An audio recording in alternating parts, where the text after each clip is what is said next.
Hello, good morning, and welcome back to another video version of one of my Substack essays where I read the piece aloud to you, give you descriptions of all the images, talk through some of the links and sources, and I'm joined live here which with the Twitch chat, so we'll also talk about the topic in real time.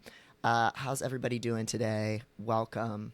It's lunchy time almost here in the central to east coast area. How's everybody doing? Hello, Quarian. How's it going? Is everybody checking out W Place? I don't know if my stream setup can even handle streaming W Place at the same time as doing everything for the stream, but oh my god, I am having a creative spark looking at W Place. Quarian says, I did not sleep last night. I didn't sleep well last night either. I was having nightmares. I was having like very weird nightmares. Whenever I have nightmares, it's always like something very inconsequential or I'm being murdered. And the inconsequential ones are way scarier because it's something like I need to rearrange my furniture or like I need to move apartments or something. Sleepy Lily says this perfectly lined up with my lunch break. Wonderful. Welcome. Yeah, I wanted to time this. I have a dental cleaning right after this. So we have about, 2 hours or so, which I think should be enough time if I don't gab out of control too much to get into everything here. I won't do as much pre talk as I did last time because I want to give plenty of time to talk about the examples in the piece. But I think lunchtime is a good spot to aim for generally for this. I like streaming in evenings, but lunchtime is like the perfect little keep it contained in terms of amount of time. The lighting is good. It's a great time to hang out. Face Nemesis, yummy time theft. Hello, welcome.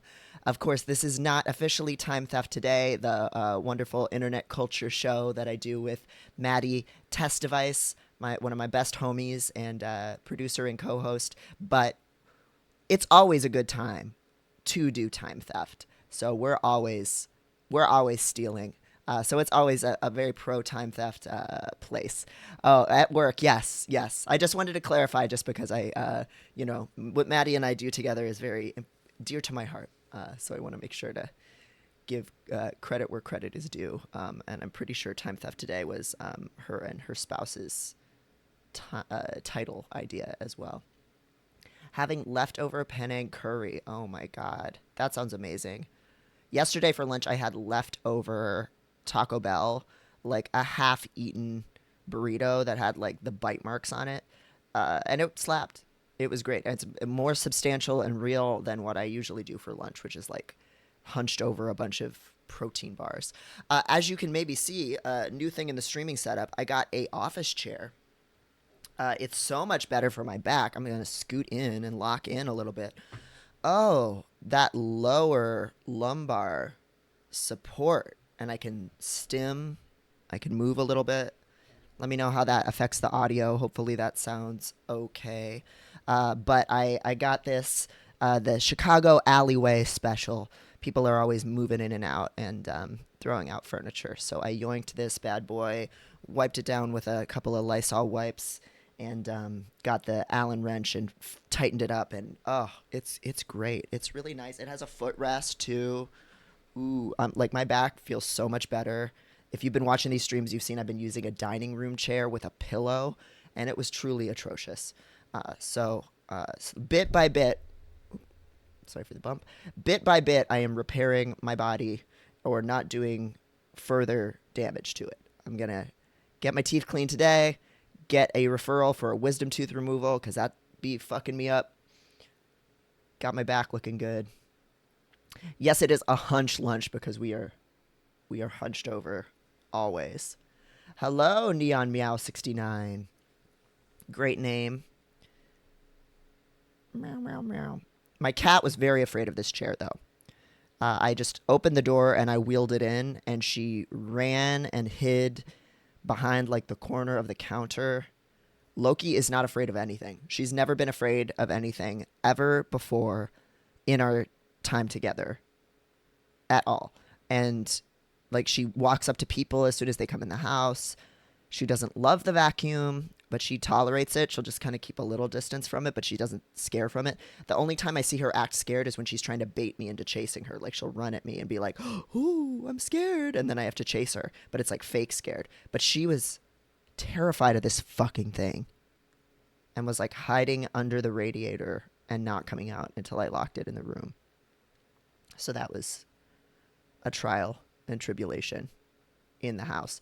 The chair could be haunted. It is from the Chicago alleyways, so probably it is haunted and evil. The rolly chair noise, that's a theory. I assumed it was the movement, that like right when I get home, door opens and there's this big tall thing moving at her in a way that humans don't move, and I think that freaked her out. But that was like Thursday or Friday, and today yesterday she crawled into the chair, so she's pretty much over it. I think I hear her yelling at me. She wants to be in here, but she was fucking around too much. But yeah, taking care of the meat, it's very important. Everything with my hand being fucked up several months ago, it coincided with me like getting a shitty office chair and like having slightly weird posture that was like hurting my hands at my desk. And so now my setup is so much better. I've got like a foam L-shaped bracket on the edge of the table as a wrist rest. Now I've got a nice chair. I got my screen elevated. We're figuring out ergonomics. It's very frustrating how much the body needs in order to not break down. Clark Work Orange. Hey there. Hope you're doing okay. I am doing okay today, Clark Work Orange. Thank you for being here. Face Nemesis says, I hurt my wrist badly a few years ago because of a chair too. I thought it was so weird that a chair hurt my wrist. Oh no, it is all connected. That is what I have learned, is like if your hips are not in the right position, then that affects your breathing, that affects your back, that affects whether your shoulders are tensed. If your feet are flat on the floor, you have a firm base. Otherwise, you're probably leaning on something in a weird way, and then you're shrimping. We all be shrimping here. And I got one of those chairs previously that was like advertised as like, they advertise them on TikTok and shit, and it's like a chair you can sit crisscross applesauce on. Like, it has a very wide base and like no back support, and it would lean backward. So it had like no support, and I was sitting, something was just ever so slightly different, and so it put different pressure on my wrists, which I think exacerbated all of my hypermobility problems, and it all just flowed down there from there. You can call me Clark. Okay, thank you, Clark. Chronically ill human. Yes, well, welcome. We have a lot of chronically ill, spoony, disabled, mad people, unemployed people here, people who are active and available during the day. Mentally I'm unemployed. As Sun Tzu said, post as if you are unemployed, even if you are not. And we have a whole Discord server where a lot called the Pisscord, where almost everybody in the chat that you're seeing here hangs out, talks. We have like a crafting group that's on a pause right now, but they were working on making a quilt in true disabled person fashion. We had a reading group. We've had people stream games on the Pisscord. People talk to each other about like medical self-advocacy, decoding conversations from an autistic perspective, or like social things. It's a fun space. So if you like the chat, when the Pisscord link rolls through the chat, please avail yourself to it. Welcome, Photo. It's great to see you. Price Piss Nation. That's cute. Lulu, hello. Yes, so excited you're doing these streams at this time now because I can actually participate. Yes. I think for these essay reading streams, I'm going to shoot for lunchtime, Central East Coast, which is what time in Germany? What time is it there? I'm curious. Sleepy Lily says, I have to take the arms off of all my office chairs because crisscross is the most comfy way to sit. Yeah, and I've received mixed knowledge about whether you should use arm supports from an ergonomic perspective. Some people say it's the devil. Some people say it's good. Um, and then you throw hypermobility into everything, and you might need more support than what the guides say you need to do. So it's all very mysterious to me.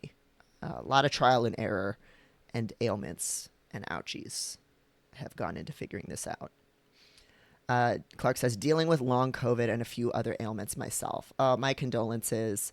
My co host of the show that we were regularly doing on here, Time Theft Today, Maddie, and she might pop into the chat today. She has long COVID and a bunch of other fun, spoony things happening, and so do so many people here, either currently have or are working through long COVID and trying to figure things out. It's been hell for 2 years, and it's so hard to even find doctors that will validate that you're going through what you're going through. So I'm really sorry you're going through that, but you are definitely among friends and comrades here in that regard. A lot of people are in the chat and in the Discord server regularly trying to figure out how to get better medical care, what works, what doesn't. We had a clinic here before they cut the funding. Oh, I'm so sorry. That's already rare enough to find that kind of support. I know Maddie was really happy when she was able to get access to a long COVID clinic. Here to support me and you and others. Thank you so much. Yeah. We're all just sharing the knowledge on chronic health stuff. I am not a long COVID sufferer to my knowledge, though, of course, everybody seems to be having these mystery ailments that have been piling up the last few years. And if I had to guess, for a lot of people, it's a mix of long COVID, getting older, and the stress of the political moment we're in. We actually know each other already. I'm the host of Closeted History. Oh, okay, awesome. Well, welcome, Clark. Oh, it's great to see you. On pause because of the ailments. Yeah. Relatable. We were doing a weekly live stream show, 3+ hours every Friday, sometimes additional streams, and neither of us could sustain that anymore. Me because of more burnout stuff, and Maddie because of the long COVID and various other things. So, yeah, it's heartbreaking when you have that spirit to create, and you're doing work that you really believe in and that's important and fulfilling, and that you also put probably a pressure on yourself to create, because that's what digital content releasing is like these days. That constant pressure, and to not be able to do it, it's really tough. Yeah, I get it. And even with my writing, like, I find it so fulfilling when I find it fulfilling, when I can do it. And then there's times where it feels like it's impossibly far away and I'm never going to be able to do it again. And that sucks because I don't know how to relax. I need projects to be able to turn my brain off. So what do I do when I can't do that? And I'm supposed to actually relax. Lulu Fink says it's 6:30 p.m. right now. Ideal for dinner streaming. Amazing. What are you having for dinner, Lulu? I just got my the Gamer's Delight, my water and my huge Dunkin' decaf. Before we transition into reading the piece, in fact, we did this last week. Let's do it this week. Let's do a few little bubble blows to make sure we're breathing adequately.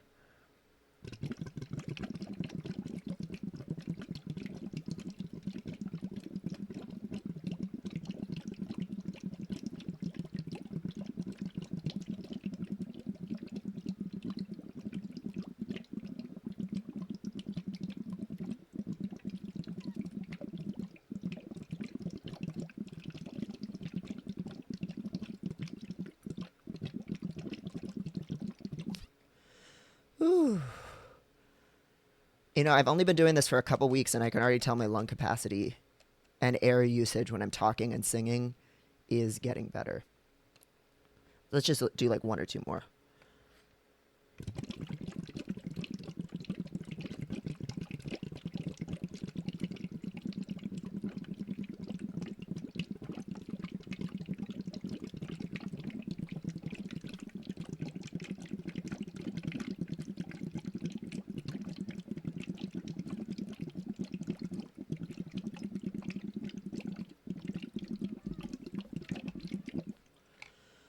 Whew. I've also, in my singing lessons lately, been doing scales while blowing bubbles or like runs through a few notes. And that's been really helpful too. Okay, one more.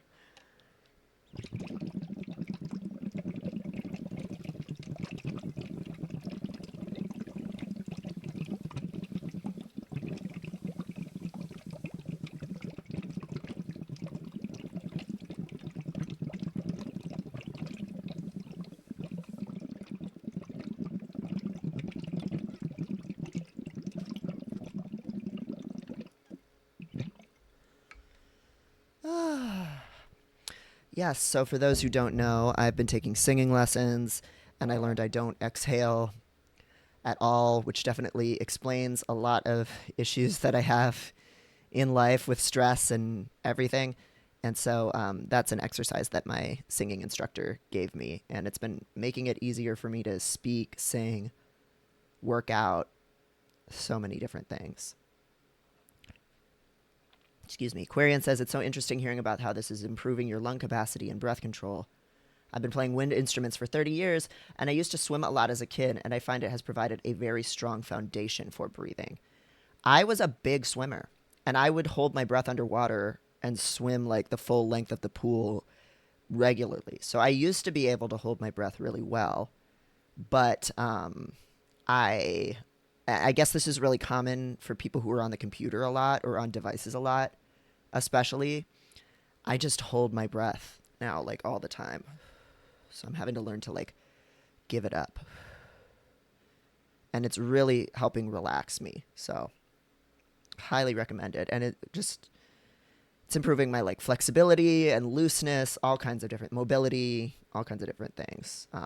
Was doing a workout this morning, and I was getting so much of a better pump because I was actually exhaling when I was like pulling the weight in. So I think we're gonna make that a little routine on the stream, a little ASMR, kind of like the wooden beads in the water kind of moment, and like a little not spiritual practice, but like a little check in. Uh, Sleepy Lily says I miss my flute lung capacity so much. Maybe I should start practicing breathing exercises again. Yeah, I mean, it is better. Exhaling is working better at calming me down than any drug I've tried in the last few years of being really like overly stressed out and trying to deal with my overwhelm using substances and shit like that. Because getting high makes my muscles tense. It sucks. So the humble breathing, greater than sign over every drug to date.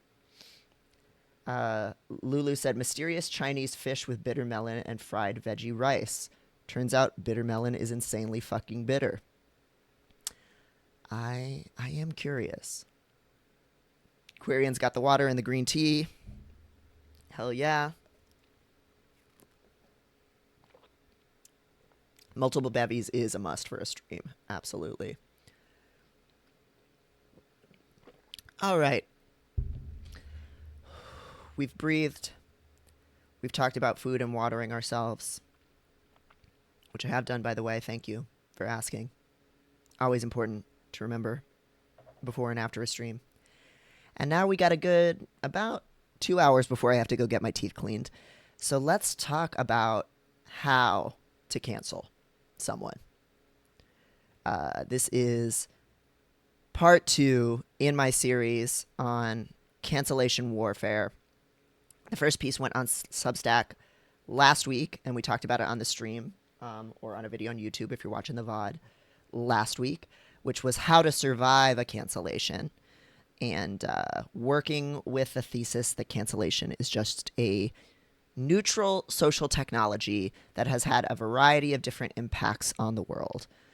Sometimes it has led to a person who's done a lot of things to terrorize or sexually harass people losing a position of power and influence.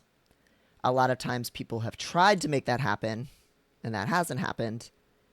And sometimes cancellation has been used to run marginalized people out of their communities, and it's been spearheaded by a abusive former partner or a trans misogynist or someone who is making bad faith accusations and social machinations. And then there's a whole spectrum of behaviors in between that are more ambiguous or more mixed, where there might be truth but to what someone's bringing forward, but their reasons for their agenda might be skewed by bias, or there might be misinformation, or a small conflict spirals out of control, etc. We're treating cancellation very neutrally here, and that's why we're studying it tactically from all sides. I think as a social force that exists on the internet, whether you're ever going to approach it or it's ever going to touch your life, hopefully not, it still is very useful to understand how and why it's used, and when it is successful, why it is successful. I'm very interested in the study of social tactics and how to leverage social tactics for political ends or social ends, or even just self-protective ends as a autistic person. And I think more people in our community broadly need to be able to think in that way. As a community, I think neurodivergent, queer, disabled, lefty people talk a lot about what is right and how the world should be, and far less about tactically how to win things, how to accumulate power, and how to defeat our enemies. And so this is where I'm putting on the evil autism hat and sharing some of the advantages of my pattern recognition and obsessive social engineering kind of mind to just neutrally present some of the things I've noticed over the years. And I think this is also, honestly, a bit of a postmortem on what gets called cancel culture, which I am rolling my eyes at on the internet. I don't think it is a unifying culture. I think it's a social tactic that is probably, because of changes in social media and changes in politics right now, is going to be less commonly used, at least for the foreseeable future. So in some ways, this is also taking a pause and looking back on the last several years of people writing call-out posts or calling for accountability publicly online and saying, okay, what have we learned? What has worked and what hasn't? In much the same way that seasoned activists really look at tactics for protests and learned from things like the Stop Cop City protests and said, okay, what is helpful here? It's helpful if we're all carrying umbrellas, if we're all forming a single kind of organized phalanx, if we're mirroring or working with some of the spear tactics that police use and turn that on its head, and kettle the ones that are trying to kettle us. We have to look and report back from protests to learn what worked and what didn't. In much the same way, I think we should do that for online tactics. So that is my purpose here. That is my focus. We are studying what works and what doesn't, both in responding to a public call out and in launching one, and how to do it responsibly. And make of that information what you will. Clark says, I like this lens. Thank you. Yes. This is the kind of stuff that gets my brain buzzing. I'm not here to, debate like, oh, cancel culture isn't real. I think obviously the way conservatives use it as a huge umbrella term is very politically motivated. A lot of times what they're talking about is just, you got criticized. That's not the same thing as being canceled. And at the same time, there are people who do experience massive social consequences, and that's usually trans women, people with mental illness, people who are socially disposable. But every now and then, you do see a public call for accountability where it's a public figure, a person with power who has never been held to account before, and there's enough of a accumulation of power on the internet, and it's used as a means of organizing, that some degree of justice or accountability, or at least unseating that powerful person, is attained. Lulu says, speaking about structures of power and how to use them is always good in my opinion. Not speaking about them doesn't remove them. It just mystifies them. I agree. And I kind of want to take a similar lens to talking about AI sometime soon. Talking about if we can't uninvent the math behind AI, which I don't think we can, and if things like a legal ban on it or expanded intellectual property protections would do nothing to actually help workers and artists or the environment, which I don't think that those things would help, then what do we do tactically to deal with it in the world? What problems can we foresee if we assume that AI is going to, in some form, remain, and that people are going to use it, and that people sometimes have reasons for using it that make sense from where they're sitting and what they know? What does this tool mean for changes to the economy and the political landscape? There's no turn off button, of course. Right. Yeah.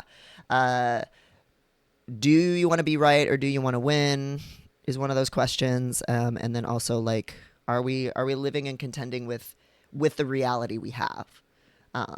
Not in a way to apologize for it or reinforce injustices that we should be fighting, of course, but like, okay, if this is how the machine works, then we know how to put a spanner in the works, or redirect it in some way. I wish they would use it to cure cancer, not generate pictures with 6 dicks. I'm assuming that says 6 boobs. Okay, yeah. Yeah, I mean, it is being used on research. Researchers are using AI, like it or not, to varying degrees of effectiveness. But for the most part, it is just corporate speculation. And that's where all the money is going. Yeah. There's the link to the Piscord server, by the way, in the chat for anyone who wants to come and chat with the fine folks that are here on a more regular basis. And it is something that runs very independent of me in a lot of ways. I try to make this as non-hierarchical as possible because I don't like having power. And also, I don't have time to moderate everything. But we have a moderator, our wonderful friend Callisto, who made the Discord server, the Piscord server.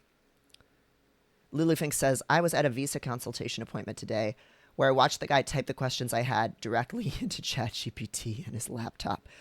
Yeah, it's a little fucking harrowing. I will not lie. Which is why I find it annoying when people think I'm like some AI booster. It's like, no, I get terrified of it in the same way that I think most creatives do. And also I want to talk about, okay, if it is going to be here, what will that look like for the world? And how can we redirect that? Because I think the only way to tear it down would be to tear down capitalism, which would also be very great. I would like that. I would like the end of the empire. But so yes, let's do that. And if that has not happened, what are some of the things we can do? The mental offloading, absolutely.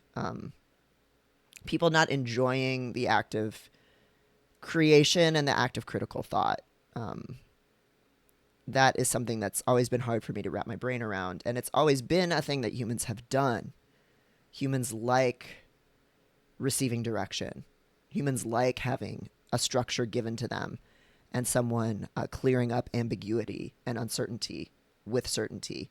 This is one of the biggest struggles for me as an anarchist, frankly, is the fact that most humans, as the world is today, a lot of humans at least, really appreciate there being an authority and a structure providing some grounding and safety to them.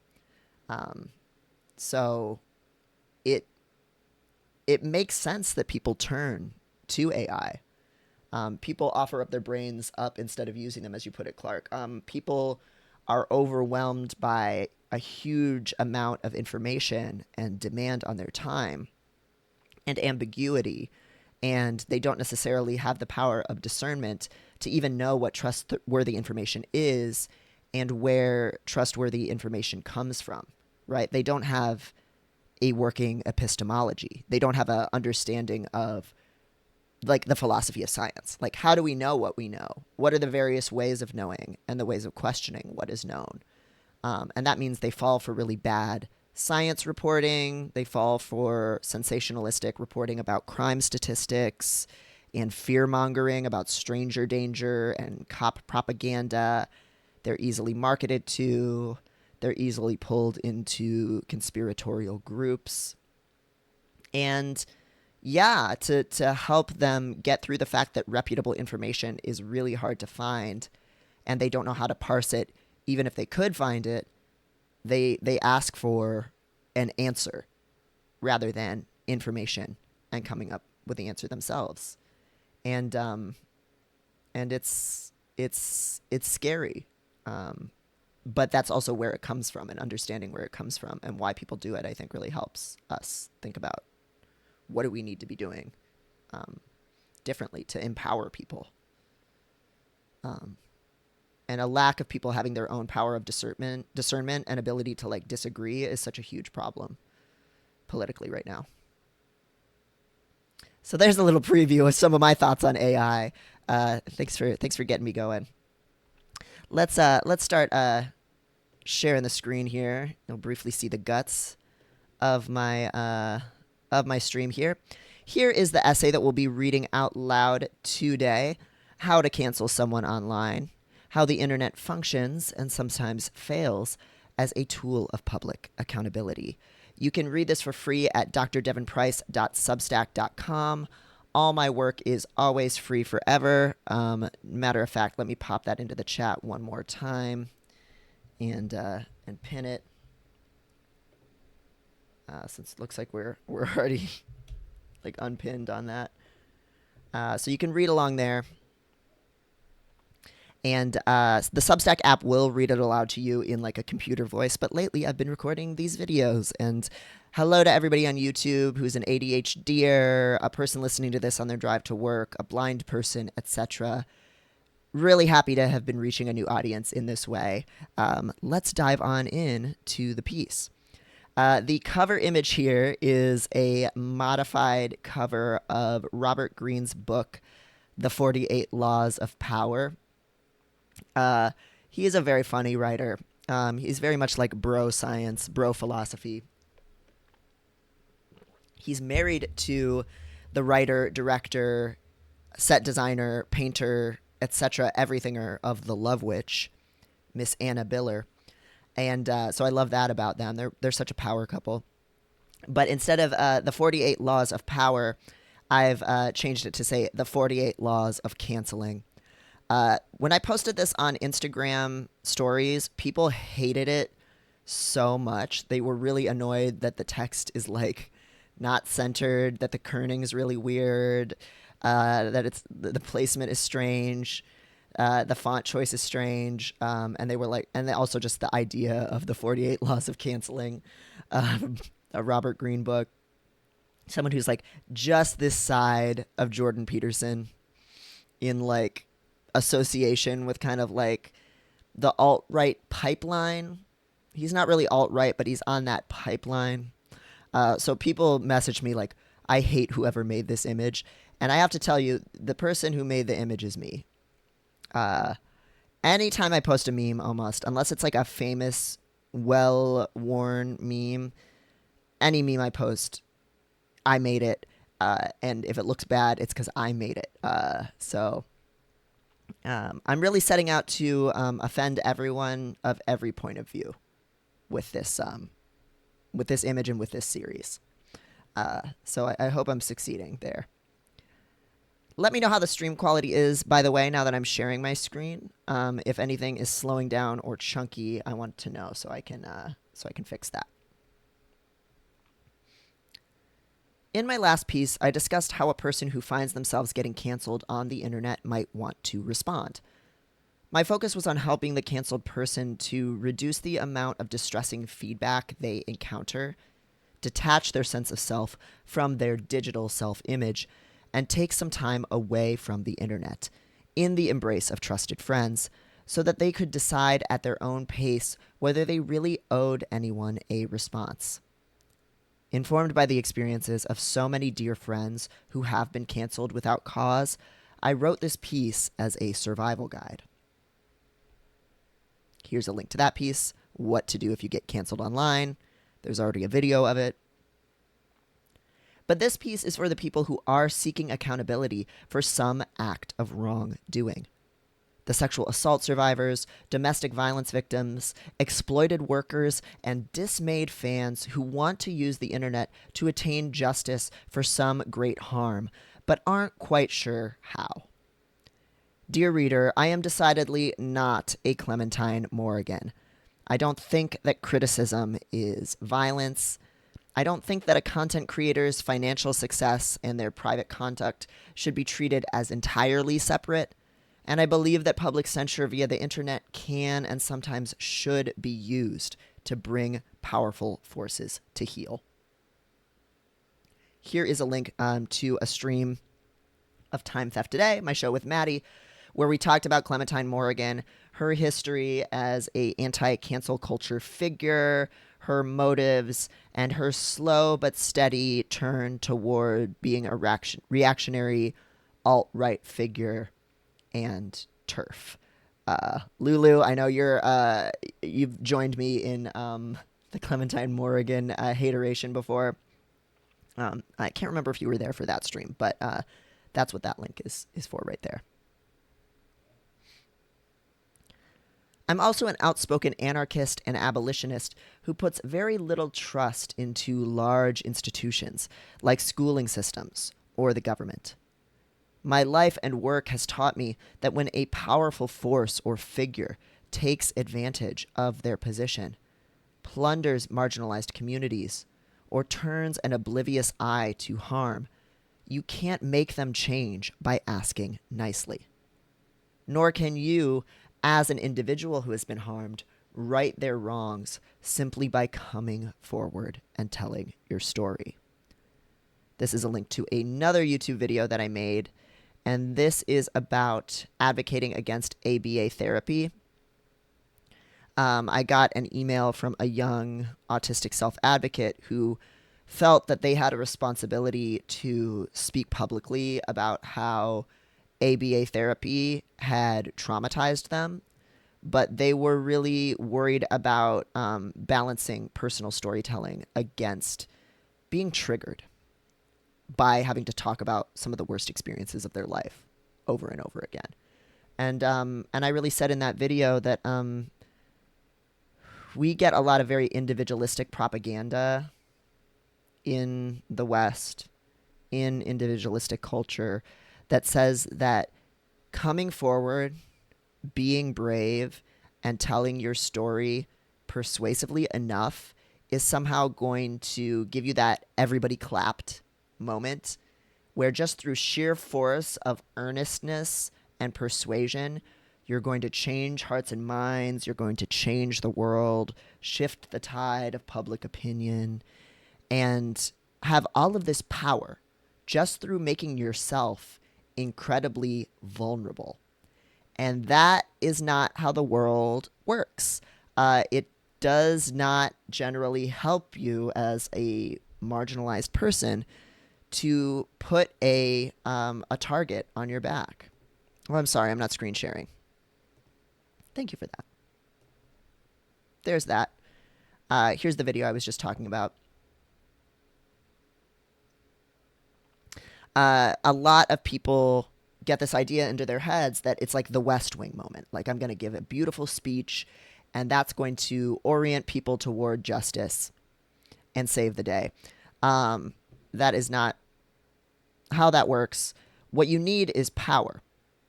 We get told over and over again that individual persuasiveness is going to change the day, that opening up your heart is going to win hearts and minds. But the way that we get change isn't through individual self-advocacy. It's through collective power and collective demands, and sometimes the political use of violence. So yes, that's, sorry I wasn't screen sharing for a second there. Here's the Robert Greene 48 Laws of Power, 48 Laws of Canceling screen share that I was talking, or cover image that I made that I was talking about. And here's the Clementine Morrigan stream that I was just mentioning as well. Oh, looks like we have a little fun friend in the chat. Is anybody there got the mod abilities on you? I'll just ban them. There we go. Love it. So yeah, this is a stream talking about Clementine Morgan becoming more and more steadily of a flagrant TERF.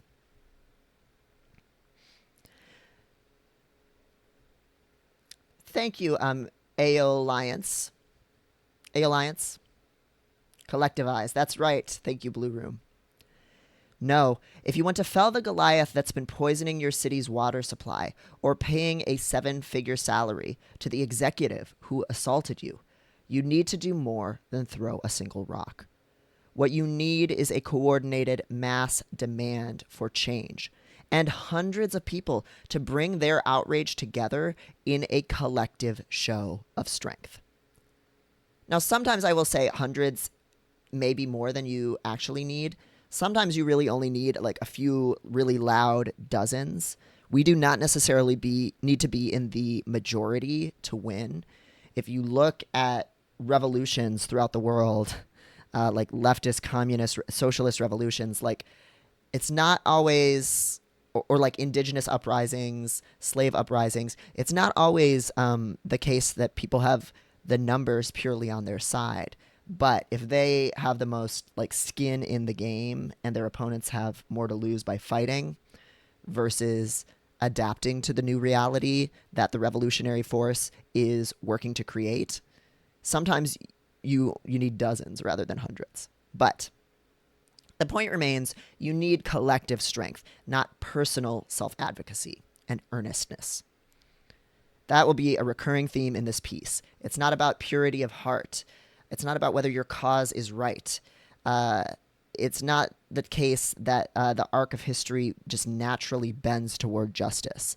I think we see right now that that's not the case. You have to grab reality and bend that shit yourself with your friends. And online cancellation can sometimes do a bit of that.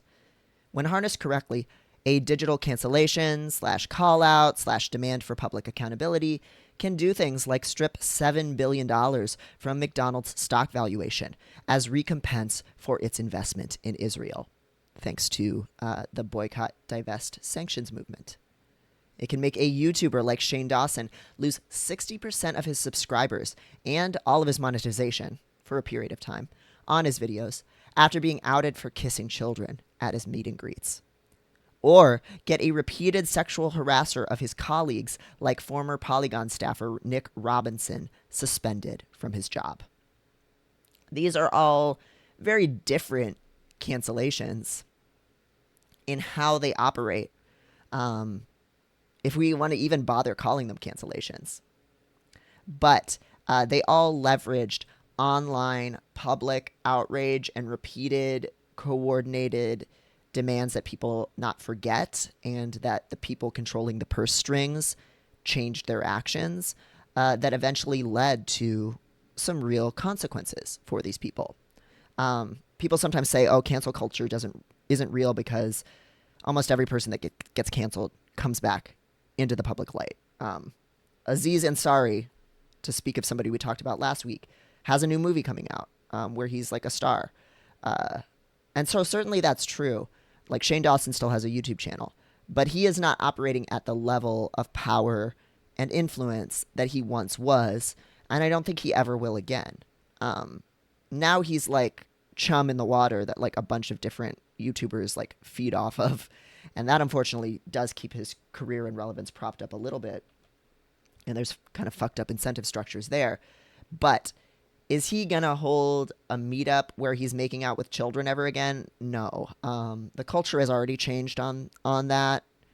It was very normalized in the late aughts, early 2010s.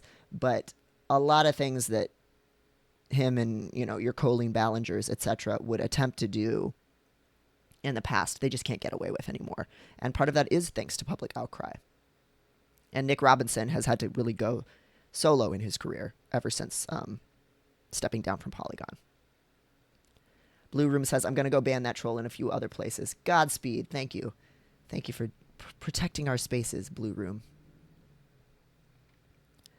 In my last piece, I spoke about how frequently cancellation is used as a tactic of social exclusion against mad, disabled, black, and trans feminine people, and how much psychological damage it can wreak with little benefit to actual survivors. But in the right circumstances and with the appropriate target, cancellation can work. It's just important to understand the tool's proper use cases and the risks that come with wielding it. Here, I will put my own bona fides as a veteran of the cancellation wars on the table. In 2017, when Nick Robinson was outed as a serial sexual harasser of women, I wrote the single most widely shared and quoted criticism of his public apology, which played its own modest role in keeping public opinion turned against him. Here is that takedown. It's on my Tumblr, drdemonprince.tumblr.com. It has 13,000 notes. It was also really heavily quoted on just like Twitter and Reddit at the time that he was being criticized for sexually harassing colleagues in the gaming industry and games journalism industries. And I think at first people really did want to believe in his apology or see it as a good apology because he had this reputation as an innocent little soft boy. And a lot of us were fans of him, myself included. But I really did that thing that I talked about in my last piece, where any public apology you post is going to reek of PR because that's what it's there for. It's not to make amends with any of the people he actually harassed. It's to control how you look to your audience. That's what public apologies are for in 90% of cases. Really, the only time a public apology is suitable is if you've misinformed the public in some way, or you've done something publicly that you want to very clearly retract. Then you can do a public apology. But if you are apologizing for sexually harassing women in DMs, as Nick Robinson was, having a public apology to your fans is just image management. And it was very obviously that. So I wrote a criticism about some of the kind of mealy-mouthed and manipulative things that he put in his apology. It really took off, and people didn't accept the apology. So he was already very well to canceled, but I definitely took up arms in that fight. In 2019, when Chicago's LGBTQ Community Center, the Center on Halsted, was working with a security firm owned by a racist cop who had been suspended from the Chicago Police Department for beating and yelling slurs at an innocent black man, I used my writing to shine a spotlight on it, which in turn inspired journalists and local advocacy organizations to take action, and the security firm's contract was eventually suspended. Here's that article. This is a free link on Medium from 2019. Chicago's Queer Community Center is protected by a racist cop.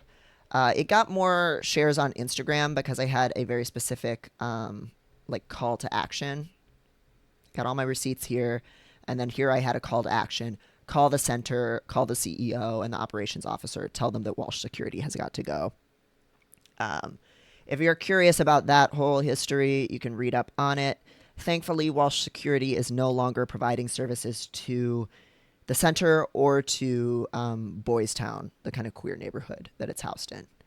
So thanks to the work of advocacy organizations, which I'll talk more about later, like the Lighthouse Foundation, the call out gained ground. That was definitely a community effort. But a call out definitely helped light a spark and give some incentive for the center and its leadership to fear consequences.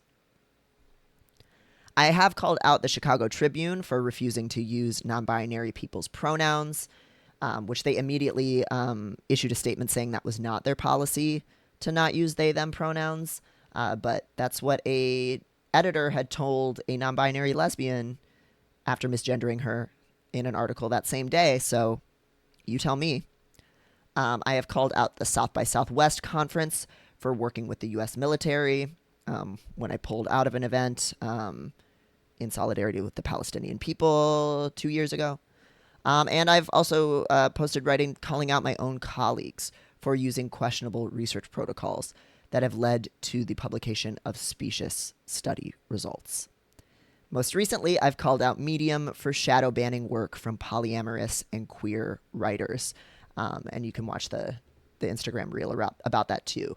They sent me like straight up like proof that their algorithm had falsely identified my writing as not safe for work, just for talking about queer topics.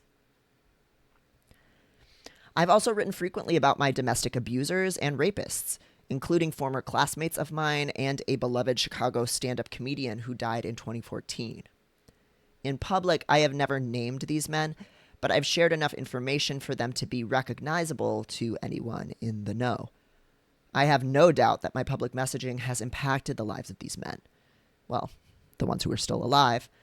And speaking out made it possible for me to connect with some of their other survivors, which I am eternally grateful for.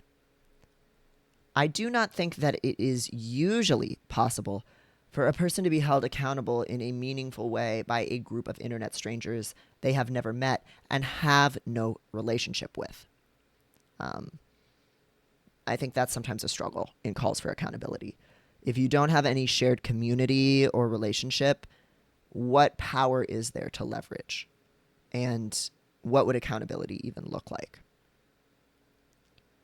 I also think that mass public censure online can do a lot of unnecessary damage, particularly to victims and survivors, whose lives and moral character get interrogated when they become the symbol of a cancellation attempt. A hastily conceived call-out can do a lot more harm than good.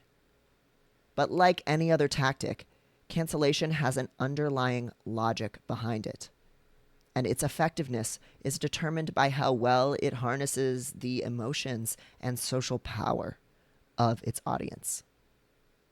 This cancellation shit is a game that can be won. You just have to play it correctly. So, here are my tips for launching an effective public accountability process without having it die on the vine or blow up in your face. Quarian says, thinking about how capital is supposed to replace or substitute community support and protect from community censure. Very true. This is part of why more vulnerable people, as I've written about, are easier to cancel. If you are dependent on people in your area liking you in order to get a roommate, in order to get housing, tips for trans accepting job placements, to get help when you can't pay the bills, you are going to be very easy to, I'm going to say socially manipulate, though that has a negative connotation. People who are reliant upon each other are going to also be more mindful of those relationships to each other in various ways. And that does lead to a degree of social harmony as well as really immense conformity pressure. So that creates a lot of problems in its own right, too. But it does mean that there is leverage if the community needs to leverage power collectively against someone. But how do you do that if the person owns their own home, pays their own bills, can relocate anywhere, can kind of buy their way out of any problem? There's no community censure there. There's really no community like interreliance.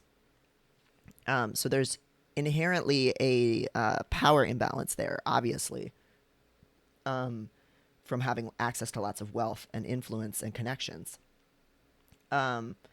And that's also something that gets promoted to us in capitalist culture as your way of surviving.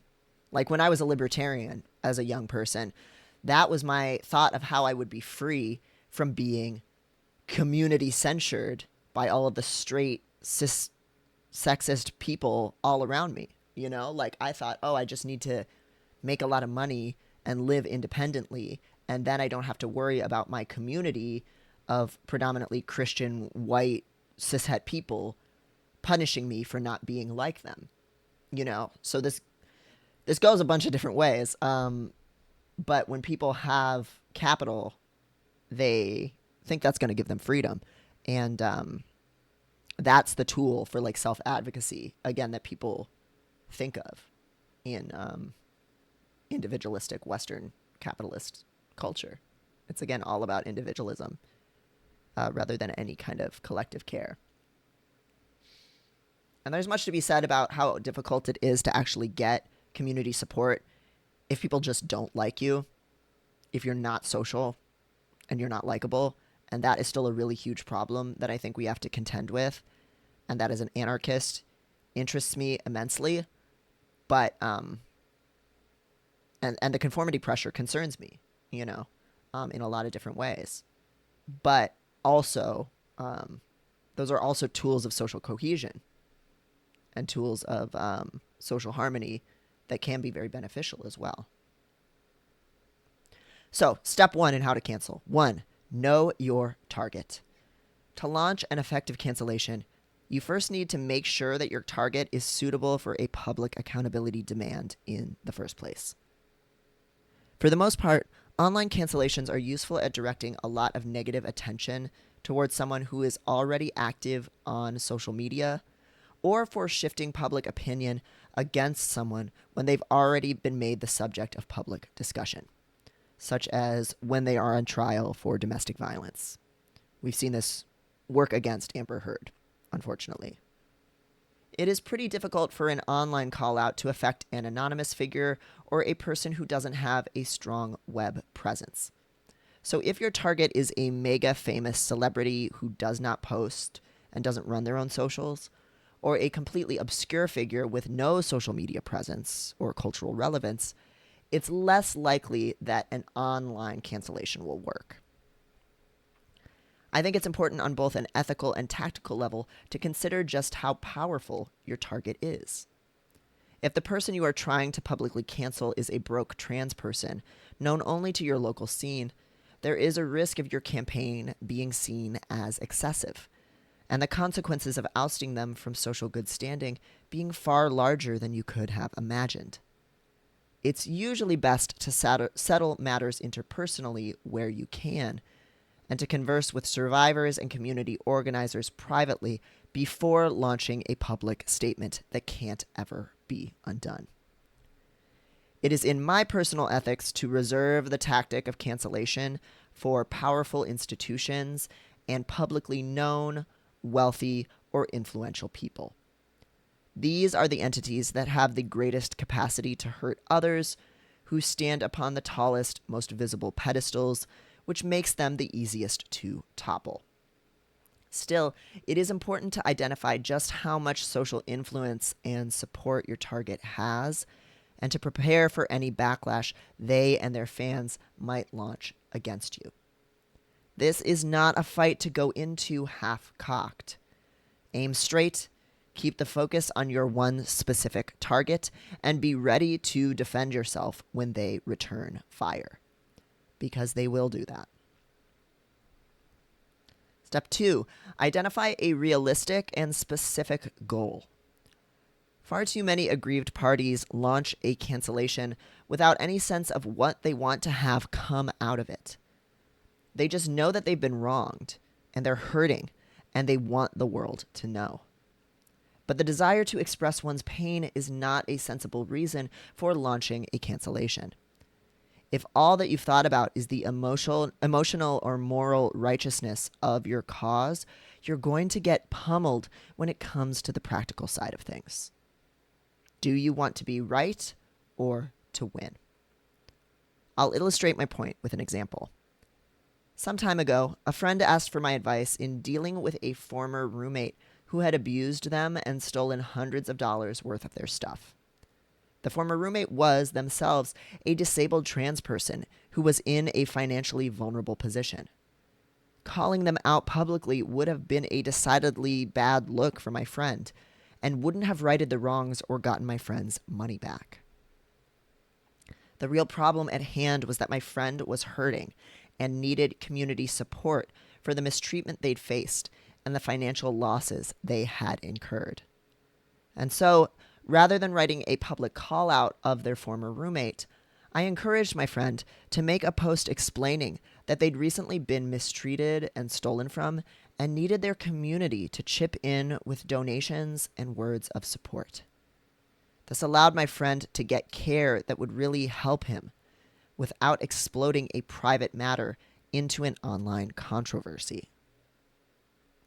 When you want to cancel a person or institution online, you have to be clear with yourself about what your desired outcome is and whether or not that outcome is realistic for the target and the situation.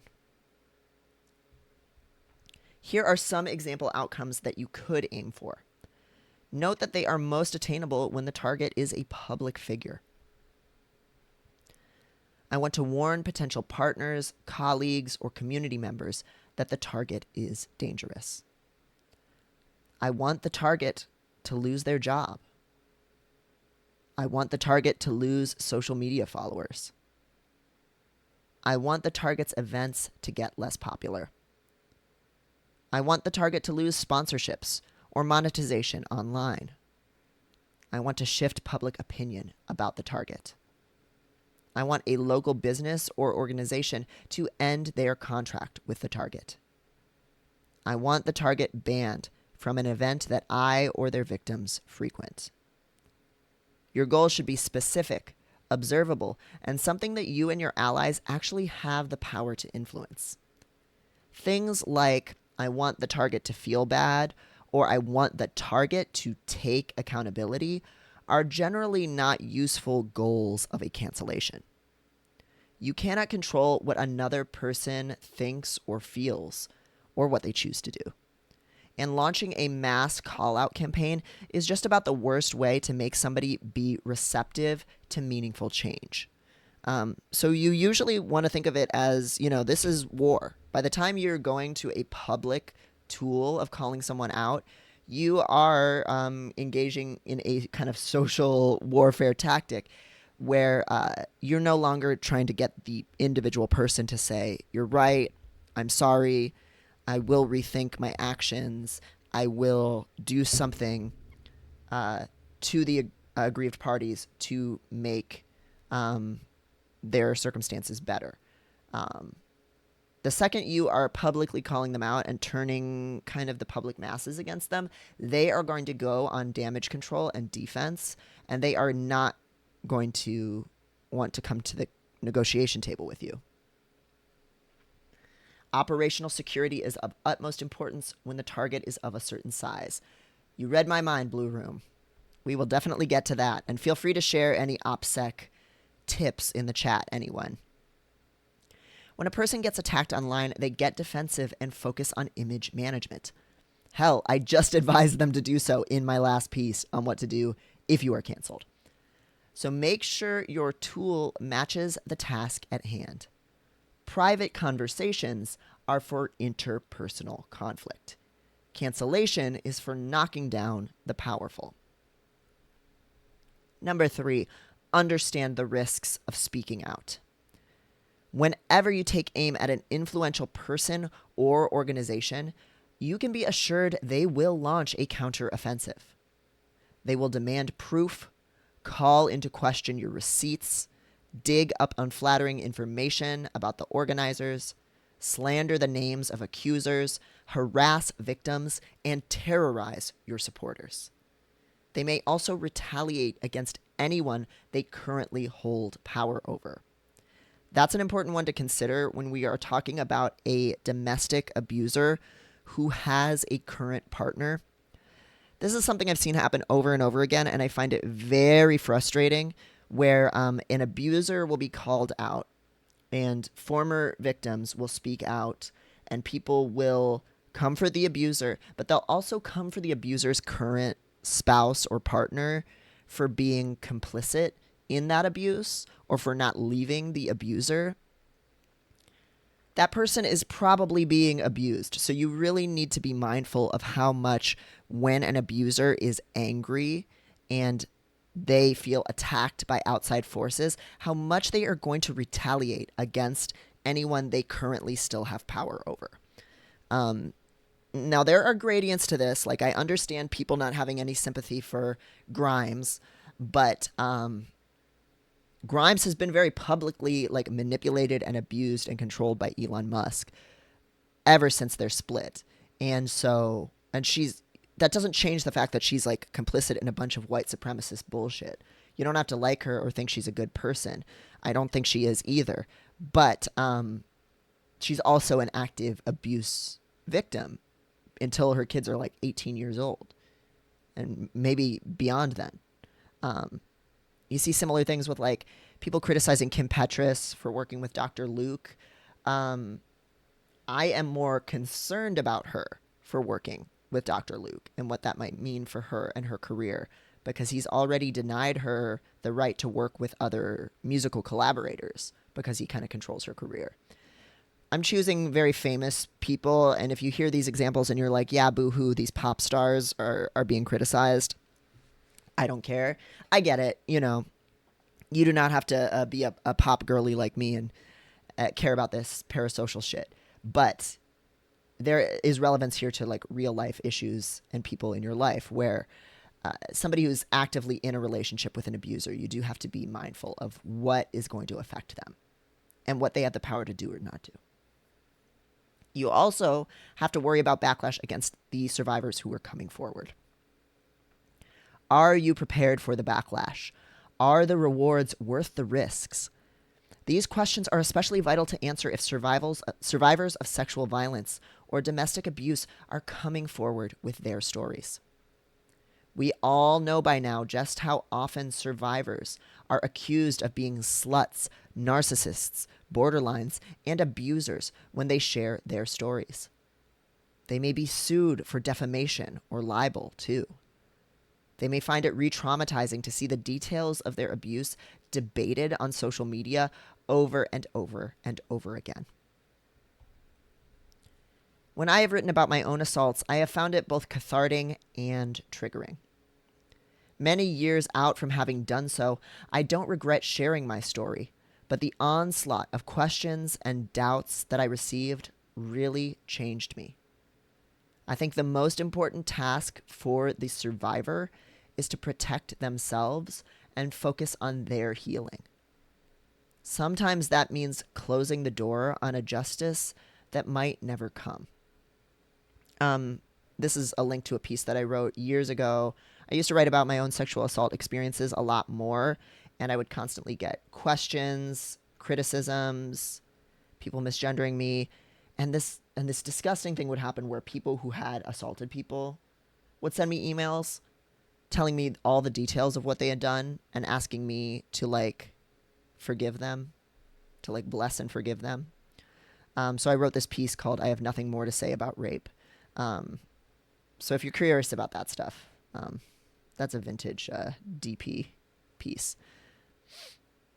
And I just do want to highlight again that like the most important task for a survivor is what is going to help them heal and be safe. No survivor ever owes the world their story. No survivor should ever be pressured into exposing themselves and their story in that way. That is the most important thing, is taking care of them, not making their abuser suffer retribution, because you don't know if you're going to get that. And that's not going to necessarily heal the victim anyway, seeing their attacker suffer. It's, again, it's like magical thinking the way people think about justice in like the American justice system. That like the pain or death of one person will somehow undo the pain already done to another. And that's just not necessarily true. Which is why I think it's so important to be clear about both the risks and what your goal is. Like, what are you really trying to have come out of this? It's not enough to just say, this person sucks, this person's evil, everyone should know. Okay, what next? What's going to happen when everybody knows? It's not always what you think is going to happen. A lot of times it's the victim who's run out of town.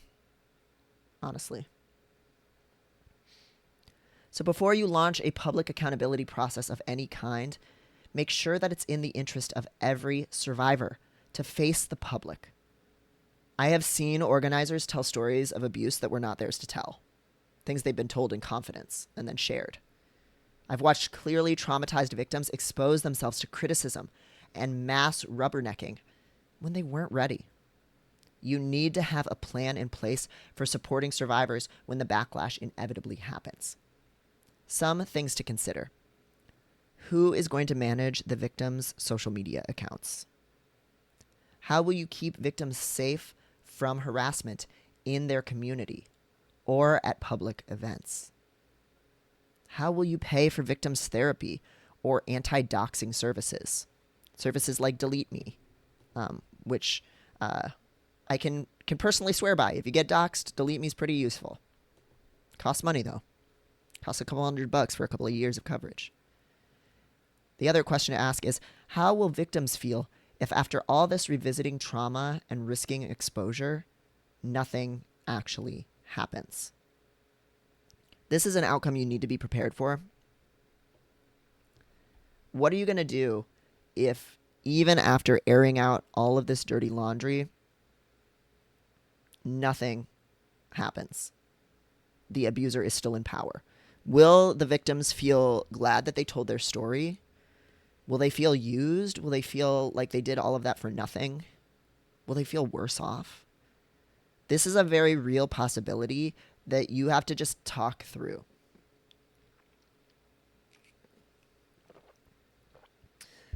Oh, did I just get a follow announcement with Dump Truck on it?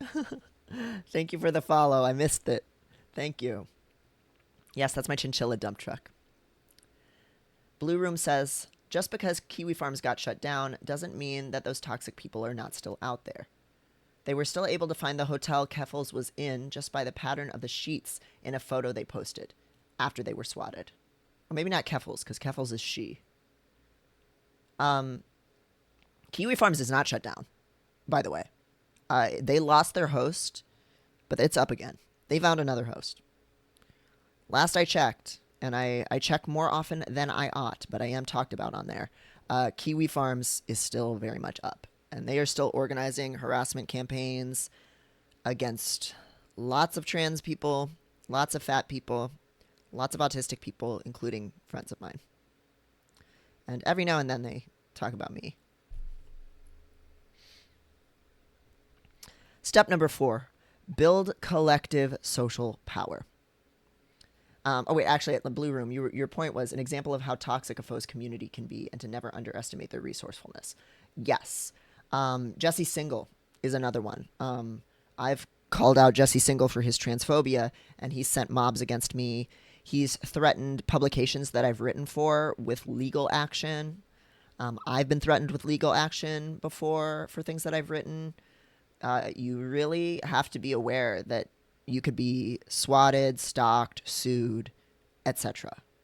If you don't have everything under control. And even if your sources are like unimpeachable, you can still be threatened with that stuff. No, they're not just on Telegram. Yeah, Kiwi Farms still has a website, unfortunately. They stick around. They find hosts where they can. Step number 4, build collective social power. Before you launch your cancellation, you have to nurture your team of allies. An anonymous, low-follower social media account or unsourced website is just not going to cut it. At best, it will do nothing, and at worst, it might make you look like a stalker or a crank. People are skeptical of cancellation campaigns at this point, and so if you'd like other people to take action and help you accomplish your goals, you will have to build sufficient goodwill. Successful cancellation campaigns tend to come from people that have a sizable following, numerous connections to other organizations and trusted figures, and whose claims are backed up by multiple other survivors or witnesses. If only one Twitter account had spoken out about Nick Robinson being a creep in DMs, his cancellation probably would have amounted to nothing. It was only because numerous other Twitter users shared their experience, including several trusted voices in the games industry, that he and his employer, Polygon, felt forced to respond. If you want to cancel a person or institution effectively, then you've got to plan ahead. Some questions to ask.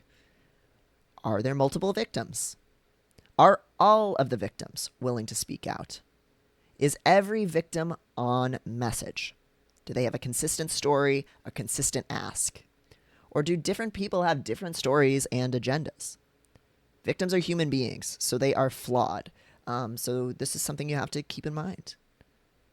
Are there organizations or community leaders who are willing to support you? Do you have a team that can help you with messaging, social media promotion, organizing events, and responding to harassment? It may take months of careful meeting and planning to arrive at a plan for the cancellation that works for everyone affected. And it's well worth the investment because intentionality will help protect everyone.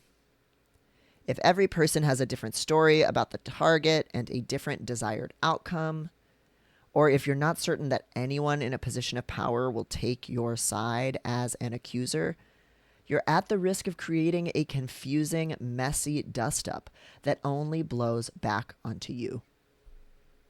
I am reminded of the Babe.net article on Aziz Ansari's acts of sexual coercion. For those of you who don't remember, it was about him repeatedly pressuring a date into sex and kind of terrorizing her around his apartment all night. To this day, some people say that this was not a sexual assault story, which is baffling to me, as if telling someone, it's okay, we don't need to have sex, and then immediately shoving your fingers into them over and over again isn't assault. I don't get it. But the quality of the reporting was lackluster. And so he's starring in another movie coming out this year, I believe. So his cancellation did not stick. The story was poorly reported, and because of this, Ansari's victim was criticized, and his character was defended by everyone from manosphere reactionaries to middle-of-the-road comedy colleagues. Who knows how the story would have played out if the journalist had tried finding other women who had dated Ansari, or if a clearer picture of the night's events had been presented. With greater care put into the reporting, there might not have even been an article at all. Because again, sometimes exposure is not the best route for a survivor's sake, unfortunately. Hello, Chicago. Welcome. Good to see you. How have you been? How you doing on this fine afternoon? Blue Room says, this is a difficult thing to do because if you have a decent following, there is probably compromising info on that account. So having a good community is important and could help amplify a newly created Anon account to keep the victim's account safe. Bingo. Great tactic there. You want to have established some goodwill, some social following and clout or social trust, community investment, whatever you want to call it. But at the same time, if you're a well-known figure, like if I come forward about somebody famous and I have allegations against them, there's a lot of information about me and how to hurt me out there. I'm maybe not the best example because I freely make nudes of myself available and talk about the crazy sex I have. So I'm pretty hard to blackmail. I've had a stalker tell me that before. All my usual stalking tactics don't work on you because you already put everything out in the open. But for the most part, somebody at my level of exposure, they are both powerful and vulnerable at the same time. So having an anonymous account and then having it amplified by someone else who has a large following is excellent tactics. Excellent tactics. You kind of need to have some high B allies, honestly, if you really want it to get some credence and get some purchase. Step number 5, enlist as much practical help as you can. Survivors and wronged parties should not be leading the cancellation alone. In order for this work to be both sustainable and effective, you will need other people who have not been personally hurt by the target, carrying the campaign forward and handling the minutia that comes day by day. Ask your trusted allies to handle the drudgery of things like checking DM requests, moderating comments, blocking harassment, formatting infographics, fielding media requests, sending campaign updates, scheduling meetings, keeping records, and organizing public events like protests. Haven't thought about these housekeeping aspects of running a cancellation? You should. A successful cancellation campaign is a whole lot more than just making a post. You have to create an ongoing conversation about your target and sustain it. Keep finding a fresh audience that hasn't yet heard of the accusations and directing their energy toward your desired outcome. It's like any other political action. It needs bannermen, medics, secretaries, artists, and administrators on hand. When I wrote about the Center on Halstead hiring the racist firm Walsh Security, I was quickly joined in my efforts by Lighthouse Foundation, a black LGBTQ church in Chicago with a sizable political action wing and a large stable of dedicated allies. Here is a link to the Lighthouse Foundation's website and their announcement about when North Halstead Business Alliance stopped working with Walsh Security. So this is an organization that I've partnered with for some campaigns over the years. And that's Jamie Fraser, the head of Lighthouse.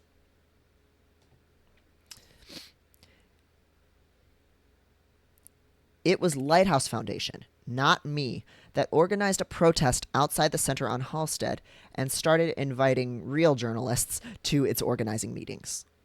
It was Lighthouse Foundation that met with Center on Halstead's leadership after generating public outcry against them and persuaded them to terminate Walsh Security's contract. Hello, Bonmel, welcome. I helped start the public dialogue about this issue and spread an infographic asking concerned Chicagoans to call the center and lodge complaints. But if the efforts had ended with me making a call-out post, nothing much would have happened. Let's be real. It takes a crowd of concerned individuals lending their voice to the cause and the political know-how of multiple devoted activists in order to get demands met. Do not post that call-out until you have them. Blue Room says, wow, so impressed how thorough this is. Thank you. I have lived a whole ass life learning from these experiences. And I'm so happy to get to pass it on and synthesize it. That's my main thing as a writer, is synthesizing all these experiences and data points and seeing what's the common thread, what's the lesson. So when I called out the Center on Halstead for having a racist security firm, I just knew me and my trans discussion group that met there had a lot of problems with security at the center. They were harassing black teens in the center.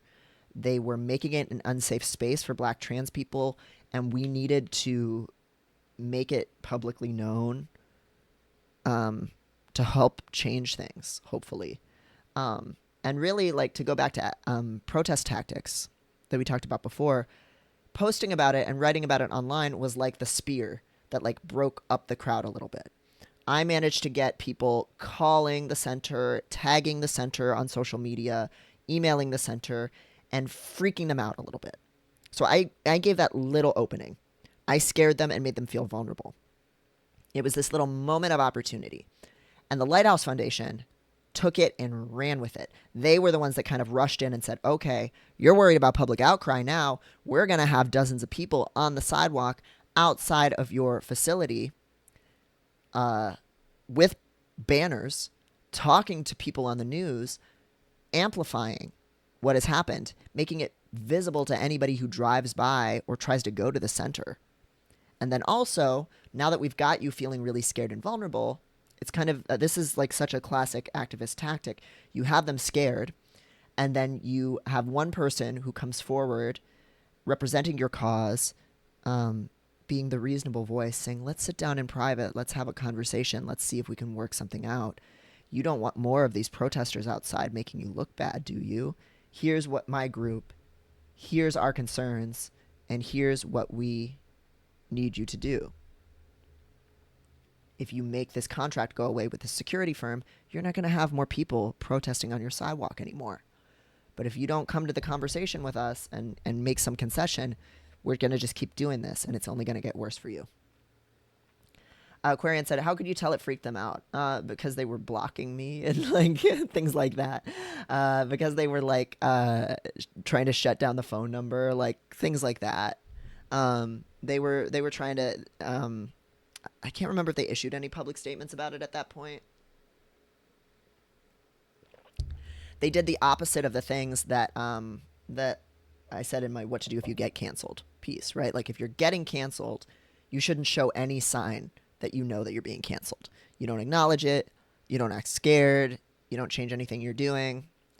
But they were sending security out in front to like converse with the protesters. The CEO was freaking out. They were they were blocking things on social media. They saw it, and so that gives you that little window of opportunity when you can tell the people on the other end of the phone line are tired and have been getting lots of calls, when they're trying to shut down the voicemail, when you've moved from just blowing up their voicemail to blowing up their inbox, and they're blocking your emails, and then you're on the ground. You kind of have to just keep escalating and getting a rise out of them. And then you do this little like good cop, bad cop of, well, if you don't want more outraged people, there's a very simple thing you need to do here.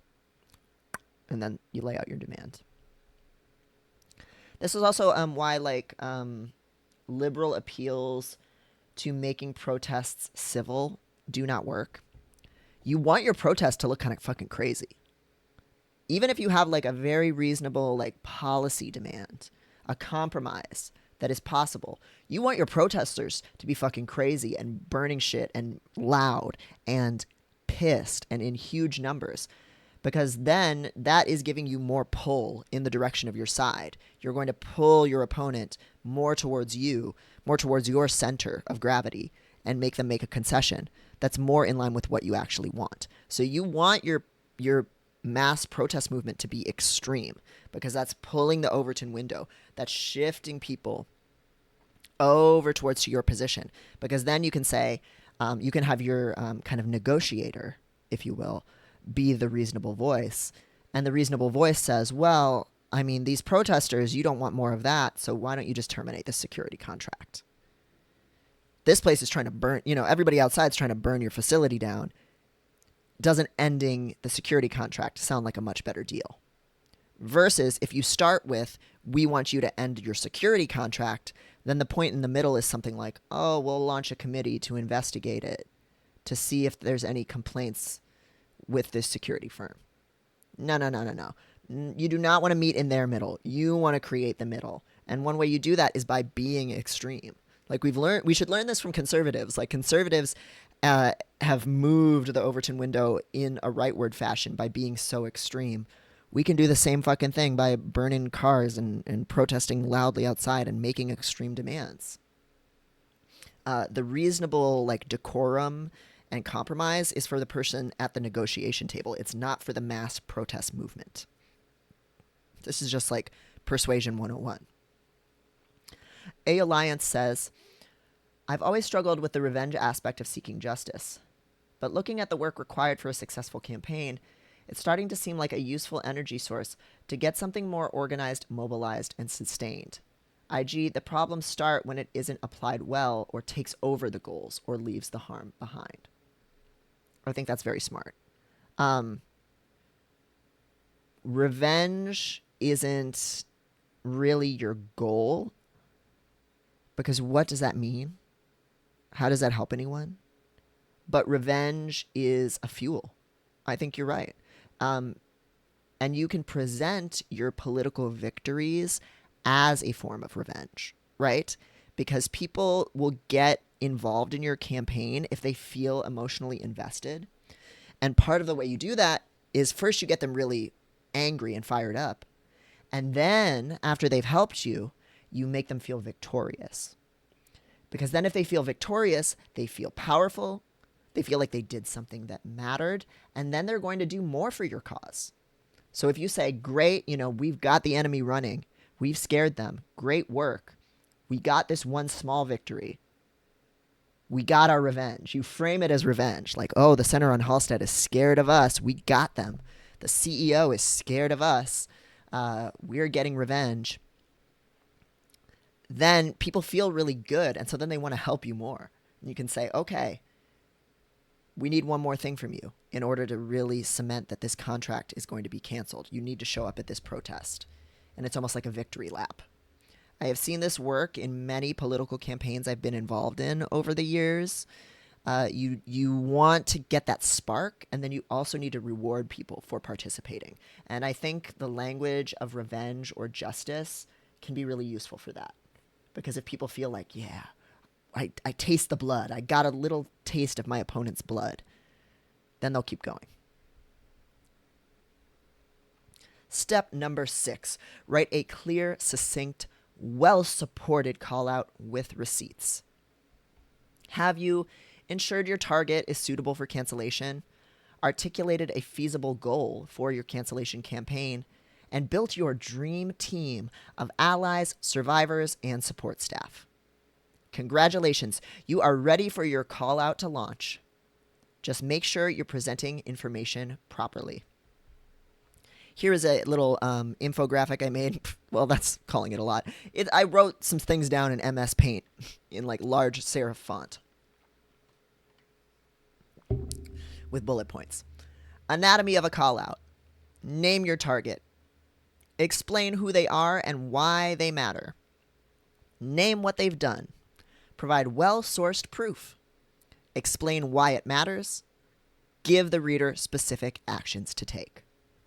Boom, boom, boom, boom, boom. Here's Joe Schmo. He's a super powerful CEO. He sucks. He sexually assaulted people. Here's all the receipts.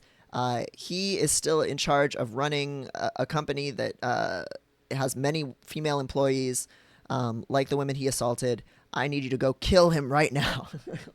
Whatever. I need you to go stand outside of his office. Boom, boom, boom, boom, boom. And waste no words. Don't be like me, who is like too wordy. These are all the bullet points you need for your post. An effective call out is like any other form of effective public messaging. It is easy to follow, persuasive, accessible, and it does not waste words. It should have a clear audience in mind and provide that audience with all the context they need to understand why the call out is being made and what is being asked of them. You want to shoot for a pretty wide audience and assume that people don't know everything going in. Universal design principles absolutely come into play here. Your callout should be written in legible, large text, in a dark, dyslexia-friendly font, set against a light-colored background. All information should be provided in text that is accessible to a screen reader. So have your alt text, have your image captions. You should use captioning and alt text to make all videos and images interpretable. Don't let social media be the only place where your callout lives.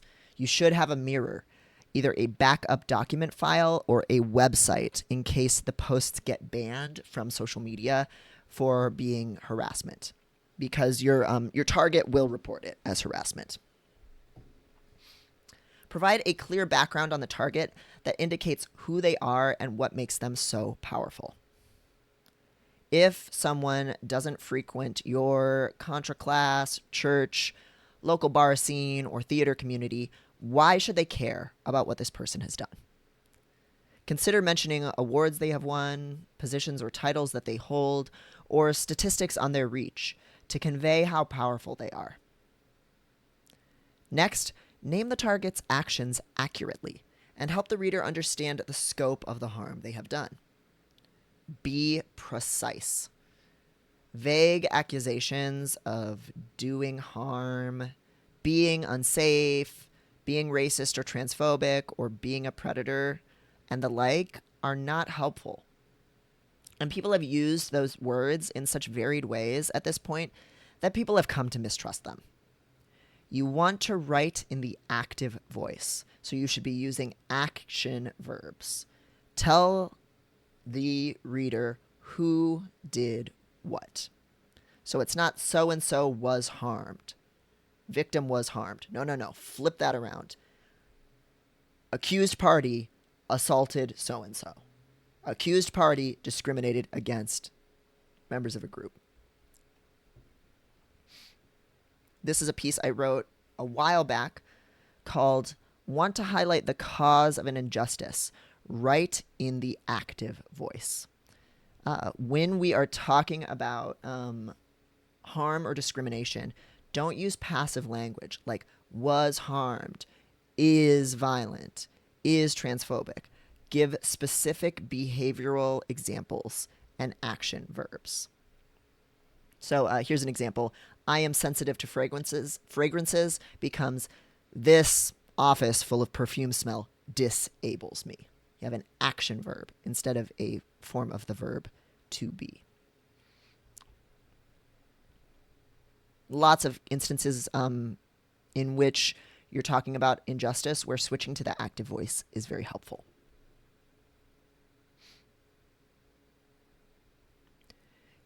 Keep your call out brief and focused on the most impactful offenses.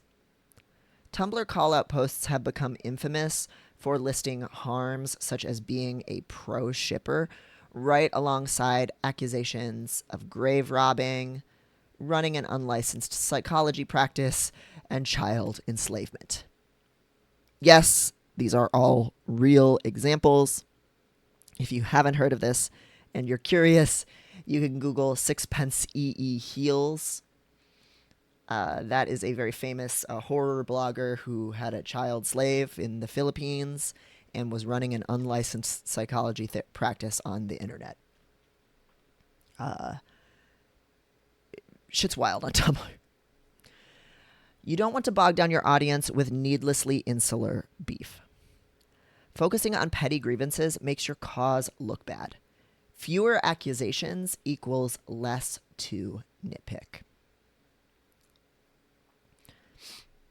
I do also just want to highlight really quickly when it comes to the active voice piece. I forgot to mention that even when you're just talking about injustice in general, like lack of representation, passive voice obscures who caused the lack of representation. So if you flip it from the passive voice into the active voice, you highlight why people were marginalized, who marginalized them. So for example, instead of talking about like Lena Bloom is the first trans woman to appear on the cover of Sports Illustrated, this is passive voice. Lena Bloom is the first trans woman. You could more accurately say Sports Illustrated never had a trans woman on the cover until Lena Bloom. They are the ones doing the action.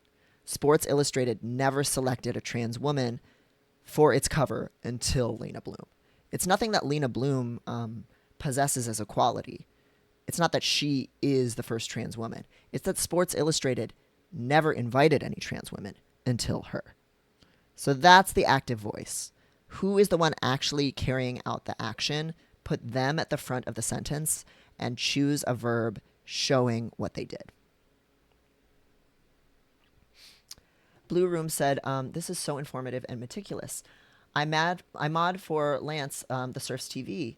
He does a panel on Thursdays called Leftist Mafia with the Humanist Report, Matt Binder, Rational Nation, Rebecca Azer, and Ariana Jasmine. Would you be interested in coming on to talk about this? I think this is very important info for the community to be aware of. Yes, please, please, please, please. That would be so fun. You can link them to both of the pieces, how to cancel and what to do if you're canceled. I would love to talk about this stuff more. Have them email me. It's just my username on here at Gmail. I'm not going to say it out loud to try and protect myself from a little too many emails, but the username I use everywhere, that exact thing, that exact collection of letters at Gmail. Thank you very much, Blue Room. Amazing. So you've got your accusations. Next, you want to provide a link to your sources, making sure to have cleared everything with the victims and tapped seasoned activists for support. This document file on the abuses of the Party for Socialism and Liberation, or the PSL, is a great template, I think. It is thorough, backed up with a panoply of journalistic sources and personal accounts, and it keeps a regular update log. It is easy to follow for someone new to the subject, but it's also comprehensive. So for those of you who don't know, the PSL sucks really bad. They engage in a lot of cult-like behaviors. They co-opt movements led by more radical groups, and then they get protesters arrested. They have a lot of just high control behaviors. This document file compiles tons of sources on different PSL factions throughout the U.S. That have caused a lot of problems in the local organizing scene. It contains articles and reporting about issues with the PSL, issues of sexism, anti-indigenous actions, misogyny, abuse, apologism, background on how to identify when an activist group is a high control group. Tons of accounts, tons of information. It's such a great primer about issues with the PSL. Ooh, actually, I need to read this one on the Chicago scene. I've had some issues with the PSL here in Chicago. Oh, transphobia too. I'm going to have to read these later. And it's constantly updating. And they have contacts for if you have other sources. So that is a great backup to your call out. Yeah, I'll let me open the main link. It is linked on the Substack piece as well, but I'll just throw it in the chat real quick. Sorry for showing the stream guts for a second there. It is thorough, backed up with personal and journalistic sources, and it updates regularly. It's easy to follow for someone new to the subject, but it's also comprehensive. In your call out, make sure to give your audience a reason to care. That your target is a racist or a rapist is not actually a sufficient reason for them to take action. The world is filled with racism and rape, and nobody has time to take everyone down. Is your target the head of a company? Do they make decisions about the hiring and firing of people in an important field? Does their position give them access to new victims? When my friend and writing mentor Christopher Pyatt wrote about the sexually and physically abusive Daryl Cox of Profiles Theater here in Chicago, he made sure to convey what an artistic powerhouse the theater was in the Chicago scene, and just how many women had been continually terrorized by the man. This reporting inspired concerned Chicagoans to literally paper over the theater with copies of Pyatt's article. The stakes were clear. The consequences were real. Chris has done so much to encourage me as a writer when I was first starting out. He called me a neo Dorothy Parker when I was younger, and it's one of those compliments when you're a young creative that, like, once you have something like that, it just keeps you going. And I'm so proud of him for this. He was working on this story very carefully for, I think, years, well over a year at least. It was in the Chicago Reader, came out in 2016, and at Profiles Theater, The Drama and Abuse is Real, is the title of the article. For more than 20 years, actors and crew members stayed silent about the mistreatment they suffered at the acclaimed storefront theater. Now they're speaking up, hoping to protect workers in non-equity theaters across the country. So Profiles Theater had a lot of very, like, gritty plays with lots of, like, rape and domestic violence in the plays. Unfortunately, Daryl Cox, who wrote and acted in and I think directed a lot of plays at Profiles, he was also just actually doing a lot of that shit. And after the article came out, here's a picture from, I think this was the Chicago Tribune, ran this picture. It's Profiles Theater, and people have covered up all of the windows with copies of the issue of the paper that had this story in it. And it was a front page story. And they've written over some of the papers in yellow and black, like puffy paint, abuse does not equal art. And they've stuck them all over the ground. They stuck them to the roof of the theater. Such a strong public showing of support for Daryl Cox's victims and an expression of outrage. This happened the day the article came out. Nobody even needed to organize this. Like, nobody asked for this. The spirit just moved people to really paint them in red. And Daryl Cox was ousted from the theater. The theater, I believe, completely folded. And a few advocacy organizations rose up to address sexual harassment in the theater scene and the comedy scene here in Chicago. So Chris Pyatt, the local lit and theater communities of Chicago continually owe you so much for doing things like this. Thanks for your work. Here's the rage piece we were just talking about. Once you've frothed your audience into a fury about the actions of your target, it's time to give them a place to direct all that rage. Make a call to action and make it a good one. Let me catch up on the chat because I saw some good shit in here. Lulu Fink says, my counterpoint is that there's plenty of times when feelings like positivity, concern, and love have been left unchecked and turned into things like chauvinism or patriarchism that have done more harm than good. Yes. Any type of strong emotion allowed to lead a movement totally unchecked can be destructive. And any type of emotion can be guided into something productive. That's absolutely right. Absolutely right.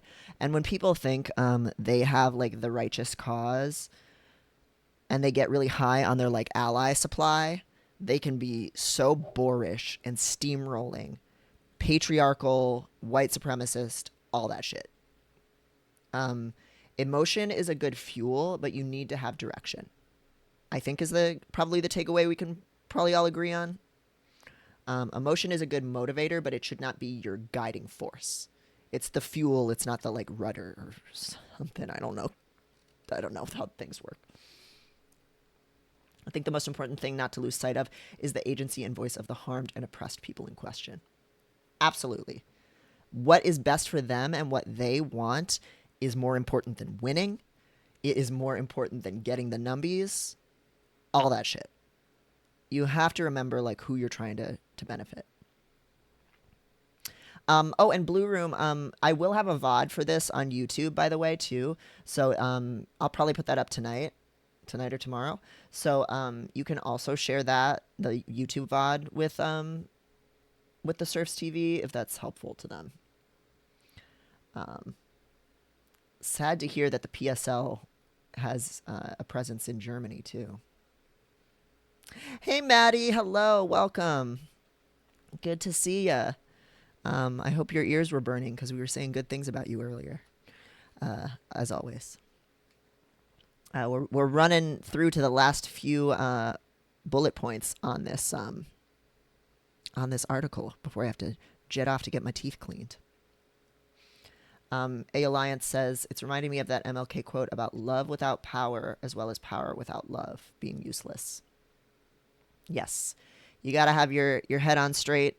And you got to have the passion and social pressure that motivates people. That's the great dilemma of human beings. Like, most of humans make their decisions based on social pressure and what feels good. And can you use that for virtuous ends versus like mob violence or conformity pressure? Can you use your logical mind to redirect those emotional forces? And of course, they're not totally separate either, right? Like, rational thinking can be biased very easily too. So, whole philosophical thing to get into there. Step number 7, make a call to action and make it easy to follow. You've already articulated your goal for your cancellation campaign, haven't you? If not, scroll back up to step number 2. Now is the time for your audience to carry it out. Give everyone viewing your call-out post a specific course of action to follow, and remove all the barriers to taking action that you possibly can. Make it easy. Encourage the behavior you want to see. Do you want your audience to flood your target's voicemail with phone calls? If so, provide them with a phone number and a script. Want to demonstrate that thousands of people want to see your target fired? Make a petition and drop the link. Need a more impactful physical showing of support? Name a time and place, like the quad of the university you're criticizing, or the home of the politician you're targeting. Shout out to Lori Lightfoot, we hate you. And get the masses to show up. Your call to action should be simple, accessible, and aligned with your specific goal. You should also facilitate your audience absolutely bombarding the target or their institution with notifications. Every post should be publicly shareable, and you should encourage your supporters to tag the target and their institution freely. Keep in mind that there should be an appropriate ratio between the number of posts you make and the number of requests you make of your audience as well. In the social media marketing world, the rule of thumb is that only 20 to 25% of your posts or content should be calls to action. So only 20 to 25% should ask something of the viewer at most. Even in the world of cancellation campaigning, you do have to give your followers a reason to stick around. This is where we get back to the revenge piece that we were talking about. You want to announce minor victories frequently and share meaningful quotes from survivors or supporting organizations so that people supporting you feel rewarded for being part of something larger than themselves. Maddie just shouted out, a corporation is not a person, but yellat.money is such the perfect example of simple and clean. Let's go there real quick. I can't see my new tab button.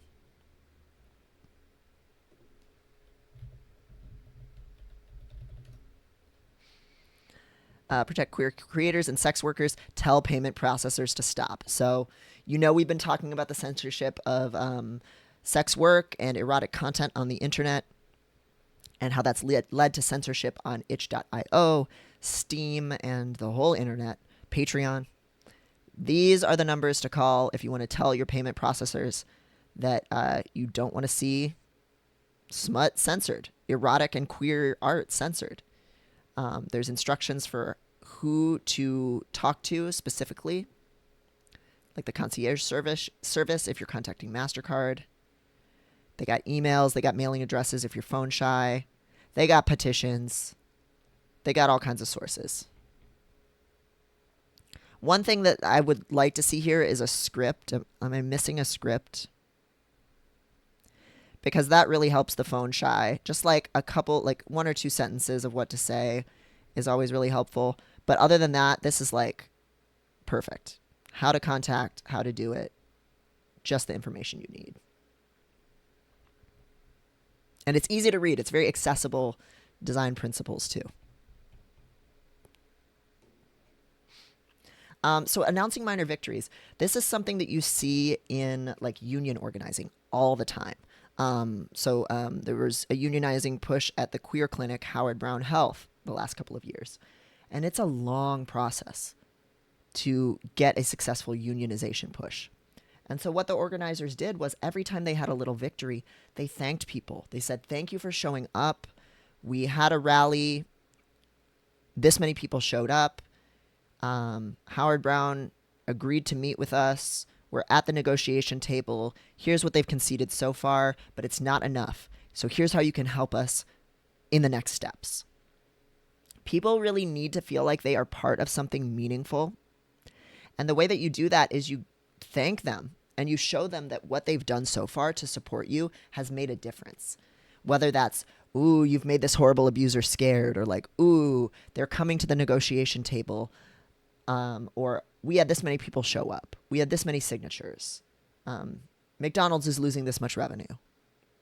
That keeps people going. I know for a fact that my ass would not be boycotting Target still if I hadn't seen that their stocks were plummeting. It really helps me stay motivated, to feel like what I'm doing matters, that it's part of something that matters. I live really close to a Target and I don't have I don't have a car. There's like limits to the places I can shop and like how I can get things.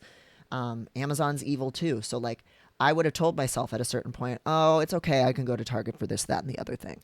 But when I know that Target is actually losing money, that makes me think, oh, you know what? No, I'll walk the extra block to the fucking grocery store, or I'll see if I can find it somewhere else. I'll do what I can as much as I can to not go there. It motivates you to feel like, oh, I'm part of something that's like hurting this shitty company. And the same thing is true with any campaign. People don't just keep doing something over and over again if they don't see a result. So you want to give them a little emotional and social juice and thank them. It really helps. It might sound crass, but you should ask yourself what the audience has to get out of supporting your cancellation campaign. Will they get to see a net benefit to the world? Feel like they have done something meaningful? Supported an artistic world or marginalized community that they care about? People want to feel emotionally uplifted and socially accepted. So find a way for your call-out campaign to provide those sensations. This is where I put on my Don Draper hat. People will unfollow you if everything you post is negativity and secondary trauma. Give them a good feeling. This is why donation campaigns often say things like, support a Black trans person facing homelessness. It's making an individual circumstance into something more symbolic and political, which is true. It is political, but making it symbolic in that very like feel-good way gets people more likely to say, oh, I'm not just giving one person money. I'm doing something about a cause that I care about and helping this group collectively. Sometimes that's true, sometimes that's not true, but that's the feeling that you're getting from being told that. They've cut off their customer support line. Now we can report them to the Better Business Bureau. All right, well, there you go. They're scared, quote unquote. They're trying to shut down criticism, which means they're getting inundated. So that right there is an example of a tiny victory to celebrate. Step number 8, the final step. Avoid profiting from the cancellation. Occasionally, the creator of a public call-out will make themselves the main character of the campaign and corrupt the movement. This is related a little bit to what Lulu was talking about in the chat. This often happens when the accusations hit an artistic community, such as a theater company, party scene, drag bar, or a writing group, and someone in that world stands to gain from all the resulting attention and clout. Sadly, this has happened in the fallout of the Profiles Theater thing. The organization that rose up to respond to sexual harassment in the theater world, Not in Our House, they started selling like sexual harassment prevention like workshops and stuff. And some of the heads of that organization, their identities became synonymous with advocating for victims. And so they got a lot of authority as like the voice on what is and isn't sexual assault in the theater community. And it got kind of corrupted. That's all I'll say here. But I've seen things like this happen a lot. Lots of people with large followings are artists trying to market their shit. And sometimes taking part in a call out amplifies their shit and makes them look good. And that's why they're doing it. So it's just a thing to be mindful of. The incentives, the incentive structures are fucked. It happens for reasons both innocent and craven. A social worker leads a processing session on Instagram Live and then starts getting treated like a guru. A performer airs out the dirty laundry on a rival that they have always hated. A writer learns that their words have the power to shape reality, and it goes to their head. Once a lot of outrage has been fomented and there's money and followers flowing around, people start talking a lot of nonsense about how to get their own little piece of them. And soon, if you're not careful, your movement has a figurehead that is so much easier to take down than a collective is. Shout out in the chat if you've seen someone promote themselves as like the face of fighting sexual violence and then they get outed as an abuser. Who has seen something like that happen? Because I sure have. You want to make your cancellation campaign as unimpeachable as possible, which means you shouldn't use it to promote any personal projects or grow individual followings. This goes back to the running an anonymous account piece. Even if the victim is also an aspiring actress, even if the target is a famous clothing designer who totally does not deserve the number of sales that he's made, clout is not reparations, and profit is not accountability. Keep your collective eyes on the prize. Your movement is only as strong as you all are together. The one light exception to this, of course, is getting survivors the resources they need to be safe, secure, and to heal. If the company you're canceling fired its employees in a clear act of union busting, you should raise funds to pay their bills. If a victim needs to relocate, get the public to help cover their move. And there is nothing wrong with encouraging people to give survivors a strong showing of support. Ideally, you will have all of this figured into your list of goals and risk mitigation strategies already, but you can continue to adapt as the situation does. Just never forget that this campaign was about justice, not sniping at a person you hate, grasping their success for yourself, or improving the public image of your own organization. In sum, cancellation is an inescapable technology of the digital age. It cannot distinguish between metal and flesh, between just cause and unjust, nor does it care. It is for us to decide how to harness its potential and direct its might. Rather than fighting over whether it does exist or focusing only on the rightness or wrongness of our causes, we can face social problems strategically and look inward to decide when and how tactics like these ought to be used. And that's the piece. Thank you, everybody, for being here and chipping in to this great conversation about tactics, accountability tactics, and call-out tactics. And more broadly, there's a lot we can learn from this conversation about activist tactics, I think. So I really appreciated everything that people had to share. I have been considering some of these recent pieces part of an ongoing series. Here I called it the How-To Social Media series, but I'm thinking maybe I'll call it like Posting Studies. I'm very interested in like a systematic study of posting culture and practices and how they work.